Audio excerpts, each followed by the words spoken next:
Hello, all of you risk takers and truth seekers to podcast Life the Battlefield. Before we start today's podcast episode, I want you to take this very, very serious. I'm saying this because this is coming from my work and life experience. All our problems are caused by ourselves. No question asked. We are only responsible for all our problems in our life. And I'll tell you why. Today's podcast episode is going to be learning curve for all of you. That all our problems coming to the door we open either in our mind or physically at home or workplace. And we let all problems walk into our life. Today's episode is going to be about fake Saudi prince. And story goes like this. Once upon a time. Well, this is how every fairy tale starts. Once upon a time, there was a prince, 7 dwarfs, unicorn, and happy ending. Literally happy ending. And here's the story of a fake prince who lived and still lives in our day. He pretended to be the king for years, but was finally revealed and sentenced. This is the tale of Anthony Gignac, exposure as a fake Saudi prince. Question is, who is Anthony Gignac, also known as a Prince Khalid? Anthony Enrique Gignac, better known as Jose Moreno, was born in Colombia in 1970. Anthony and his younger brother Daniel were born in Colombia and orphaned at young age. Needless to say that Gignac's rough childhood and his forced job as a carer for his brother have been considered contributing factors to his subsequent criminality. No question asked. Now, in 1977, at the age of 6, the United States adopted Gignac and his brother. Hello, all of you risk takers and truth seekers. Let me welcome you, all of you guys, to the podcast Life the Battlefield, where we explore life's biggest challenges and victories. For those who don't know me, my name is Mario Beckes and I hold the Guinness World Record for the longest live audio broadcast. As well, I spent 1,800 consecutive combat days in war, fighting for democracy and freedom. And my professional career includes working in the military security and diplomatic intelligence services. I'm also a best-selling author and have the passion for podcasting. And as I mentioned at the beginning, in today's episode, we will talk about fake Saudi prince. And in today's episode, you, my dear friends, you will learn why you need to do due diligence, background and security checks before you invest into any type of business, because people like Anthony Gignac will make sure for you to pay for their lifestyle. Now, let's dive in. When we talk about Anthony, we need to observe his criminal life. Gignac began impersonating royalties at the age of 12, convincing a salesman at a Mercedes dealership to let him test drive a car by claiming to be the son of Saudi prince. In those days, there was no mobile phone, there was no social media. How you can check?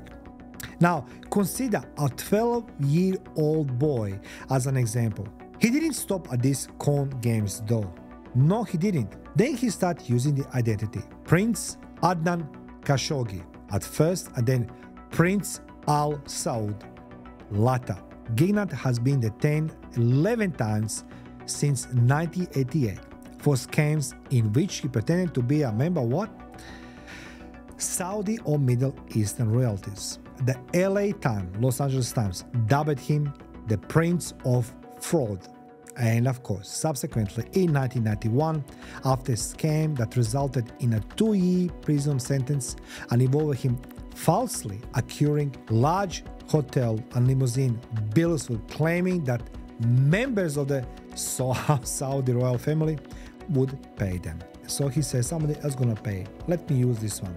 Through the 90s and the beginning of the 2000s, Gignac persisted in committing similar fraud, running up debts totaling tens of thousands of US dollars and forcing costly gifts out of victims under the pretense of making advantageous transactions in the future.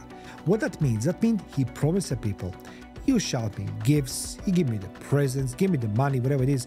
I'm a rich person, but you need to give me all these things because we're going to do the business in future. Do you remember I said this at the beginning, guys? You need to be very cautious who you letting in your life. All problems coming to the door we open either on our mind or physically. Needless to say, under the guise of the real Prince Al Saud, he was able to persuade American Express to issue him platinum card with a $200 minimum credit limit once, claiming that his old card has been lost and that refusing to give him a new one would infuriate his putative father, the king. If you don't give me the card, my dad is gonna call. Now I wonder, along with you, how this is possible. How is it even possible? People in Amex just giving the card with the limit of $200 million? In 2003, authorities detained Gignac for allegedly attempting to charge $29,000 in department store fees to the account of the real Prince Al Saud. In 2006, the court found him guilty and sentenced him to 77 months in prison. Gignac admitted during his interrogation that he had illicit gay encounter with the real Saudi prince and that royal family had offered him a real line of credits as a hush money. He's a clever guy, I must say. Now, in 2015, Gignac founded Madden Williamson International in collaboration with Carl Madden Williamson, a North Carolina business partner. So North Carolina business partner Carl Madden and him got together. Gignac used the company to raise money for a number of fictitious foreign investments opportunities, including alleged Saudi corporate private offering. In 2017, Gignac contacted billionaire Jeffrey Sofa with the intention of purchasing a $440 million holding in the Fontainebleau Hotel. I'm hoping I said this properly. Fontainebleau Hotel. At first, Sofa accepted Gignac the seat, giving him flights in his private jet and spending more than $50,000 on jewelry as gifts to gain the so-called prince favor. Let me stop here, guys. If I need to give you those very expensive gifts, my private jet and everything else, to get a business with you, how that business gonna be worth for me? Must be worth billions of dollars, not just millions, billions. But the question is, how you can give somebody just private jet and jewelry without inquiring who that person is? In those days, today days, you can check people online. At least go to the holy grail of the knowledge, to Dr. Google, and it's gonna give you all answers, more or less. Story gets a twist here. After witnessing the alleged Muslim prince ordered a pork at restaurant because Gignac loves the pork, Sofa started to have doubts about Gignac. He then hired a private security company to look into Gignac, which eventually revealed his true identity and resulted in his imprisonment. The fact is that the truth always finds a way to surface and cannot be suppressed. That's the fact, as we all know, mean that Prince Khalid could have known his mask would be blown, but the guy will continue. So there's a charade in Aspen. In the foyer of the St. Regis Hotel in Aspen, Prince Khalid bin Al Saud was having a violent tantrum, screaming and cursing about transgression against him, disrespect. Then he cried out, "You have insulted my honor. My father, the king, is going to be furious." You don't conduct business with royalty in this manner. And that reminds me of a scene from a movie. Allow me to pause for the second. The prince, the son of the Saudi king, was accustomed to receiving respect. A few days prior, he arrived in Aspen on billionaire Jeffrey Sofa private jet. with the intention of selling him 30% of the renowned Fontainebleau Hotel in Miami Beach for $440 million. Interesting, eh? With Foxy, his diamond-encrusted chihuahua, by his side. The prince was groveling at the Sofa's emissaries and threatening to sue them for their arrogance. Of course, people gonna bow. They don't want to offend the boss, they're gonna bow to the guests, but in reality, it's a fake prince. There was apparent reason for the outburst. Sofa team was about to reveal the prince's secret, that he was not actually a member of the Saudi royal family. He was not even a king. What he was a serial con artist whose true name was Anthony Enrique Gignac. He was a Colombian orphan, adopted by Michigan family, and had embarked on his extraordinary 30-year ruse. That's what it is. And what discovered him? It's not a person. It's a pork. It's a food. Details. Sofer and his family become suspicious of Gignac after seeing him purchase prosciutto at restaurant, as pork is forbidden to Muslims. We all know this. Muslims do not consume pork. The next major red light came when Gignac misled Sofa staff, of course, into believing he controlled the entire structure, including all 54 luxury units in the exclusive 216-acre Miami enclave. However, Miami insider informed the Gignac that the Sofa's team was interested in his Miami holdings. Good business, you will say. Gignac must have realized that he was in trouble if they discover he rents one unit and does not own the complex. He will be deemed as a what? As a liar. And he lied. We all know this. But what Gignac loved? Gignac loved gifts. Gignac, aware of the potential for exposure, intensified deception. Obviously, the liars love to do this. They will intensify their deception. He threatened to withdraw from the agreed upon investment, claiming that if they wanted to reset everything and keep him in the game, they need to give him a gift. It doesn't make a sense, right, guys? If somebody asks you to give them a gift to stay in the game, to invest in them, cut it off. Cut it off. Imagine how much courage, or to use a harsher term, the balls one will need to continue playing this game. How much balls you need to have? The prince frequently clarified that lavish gifts were a token of respect, a component of the Middle Eastern negotiating process.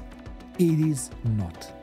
I know this as a fact. Sofa had already gifted him pricey artwork, a $5,000 dog collar set with diamonds and other mementos for Foxy dog. His Highness now desired a more robust and expensive item. It must be $50,000 or more. The insider asserts he either receives a phone call or pretends to receive one. Then, in an odd code, he says something like Zulu Red Echo 33. He then informs the entire table that was the State Department and they are checking on me. Imagine you have a dinner, somebody does this to you. And why is that? Because he says, I wear a computer chip around my neck. They always know where I am. That's a very good imagination. His manager then adds, I also have a chip in my neck. Carl then asks, see that guy right there, pointing to an identified patron of the eatery. And he says, the Secret Service employs him because, of course, of the peculiar nature of all the transactions. Sofa's teams began to believe that he was involved in a scam. Consequently, they assembled a team under the leadership of a former federal agent, Page, who carried out an investigation and revealed that Gignac's claimed diplomatic status was false. Agent Page received the response no in just 2 words when he contacted a buddy who is a member of the Saudi royal family to find out if Gignac was truly a prince. One phone call. Let's go to the holy grail of the knowledge, Google. On a Google page, agent page, also look up the diplomatic license plate on Gignac's Ferrari. He claims to have received a pop-up advertising encouraging him to purchase the exact license plate on eBay for $79, which is indeed where the Gignac found it. Now he can buy everything online. According to the findings of Page and his study team, Gignac's he was this persona that he made up. Gignac believed that he is a prince. That's a worst case scenario. When a person believes that he is or she is that person. The initial step in the scam was to associate with influential individuals. That made it easier for the scam to swindle investors out of their money in the second part. To assert his closeness to the Sofa family, what Gignac did, he made an effort to establish a rapport with them. When he meets with potential investors, it gives him legitimacy. He's legit. That's what it is. You can't avoid this. He was clever and he was using imagination on his disposal. He was utilizing everything to prove that he is what he say he is. They initiated inquiry after composing a comprehensive report and delivering to the FBI and the prosecutor. After presenting the two cases to two operatives, they immediately recognized that, prince with the rotten teeth, a bowl haircut as a fake. So you remember the bowl haircut? That's what he has. What really gave him away were his teeth, he says, because Saudi Arabians and other Middle Eastern royalties take good care of their teeth. So guy has a bowl cut haircut and the rotten teeth. In this instance, it's quite odd and outstanding how one individual was able to trick people for such a long time. Not only did common people entrusted him with their life resources for fictitious investments, but multimillionaires and accomplished businessmen who are accustomed to undertaking substantial tasks and possess teams to manage all the investment also trusted him. That's the reason why people hire me to do the due diligence, security checks on the people they're going to do investments. Now, those agents found that Gignac was traveling on someone else's passports in addition to pretending to be a diplomat, a charge for which he has been arrested in Michigan in 2003. They began following him on his journey from Dubai to Hong Kong to London, and when he arrived at John F. Kennedy International Airport with a substantial sum of cash in his possession last year, they took him into custody. So he was being taken away. Gignac was remarkable to those who investigated and prosecuted him for his ability to fully assume the princely role. He's a prince. That's what these Jordan remarks. The guy is a master with people. He fulfills the role, whatever it may be at a particular time. Can you imagine when they say, people, I need to put a hat to be, I don't know, CEO, CFO in a business, and you're like, okay, I need to talk about finances, about business. But this guy was everything in a given moment, from the, from the driver, cleaner to the Saudi Arabia prince. Approximately half of the pricey jewelry Gignac was flaunting on Instagram. What else? Turned out to be phony. The agents found, in order to maintain appearances, he frequently purchased the cheapest Rolexes available and had a jewelry sell them cheap diamonds. Under various guises, he rented or borrowed expensive cars and yachts, which he eventually said he was tired of when they vanished. That's a good excuse, right? One component of Gignac's con even pleased diplomatic security service agents. A child who appeared to be around 9 or 10 years old approached one of them while they were carrying out the search warrant on his Fisher Island condo. So boy, he questioned, are you a DSS agent, diplomatic security service agent? Now, the agent was like, what is it? The agent was surprised. Most individuals had never heard of DSS, and he says, How did you know that? He insisted. Oh, the boy replied. The prince living up there has DSS agents. You don't talk about these things. Nobody doesn't know. Nobody talks about diplomatic security services. But little boy, he knew it because Prince was talking that he lives with them. The prince had given his personal bodyguards phony diplomatic security services credentials to pin on their lapels. We looked at the Gignac counterfeit badges, as source told, and they look better than the real thing. This has conclusion. Anthony Enrique Gignac is a convicted fraudster and a scam artist. Over a 30-year career, Gignac employed affluent, high-ranking personas, most notably Saudi Prince Khalid bin Al Saud, to fraudulently gain funding in a succession of schemes, presenting them as supported by a huge personal fortune. After defrauding investors of $8.1 million,